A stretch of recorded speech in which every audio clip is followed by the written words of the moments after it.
केसरीले बसन्तलाई छोडेर गएकी हुन् त अब के केसरी फर्किनन् त हो दर्शकबिन सरोज घिमिरेको निर्देशनमा आरटी मनोरञ्जन युट्युब च्यानलबाट दैनिक रूपमा प्रसारणमा आइरहेको केसरी सिरियल यति बेला झन् चर्चाको विषय बनिरहेको छ। किन केसरी यस्तो गरिरहेकी छिन् त के केसरी सन्यासी बन्न लागेकी हुन् त हो दर्शकबिन उनी घर छोडेर बाहिर यस्तो हालतमा अलपत्र भएर बसिरहेकी छिन्। के बच्चा नभएकै कारणले केसरीले यस्तो दुःख पाएकी हुन् त हो दर्शकबिन पक्कै पनि यही कारण हो। तर केसरीको बच्चा अवश्य हुनेछ र अब मनोज सरको पनि विवाह हुनुपर्छ।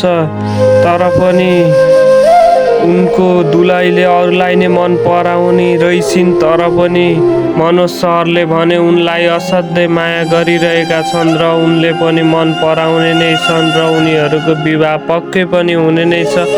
सबै कुरा बाँकी आउने भागमा थाहा पाउने नै छौँ। म आज यति भन्दै बिदा हुन चाहन्छु। भिडियो मन पर्यो भने लाइक कमेन्ट सेयर अनि सब्सक्राइब गर्न नबिर्सिनु होला। हस्त धन्यवाद।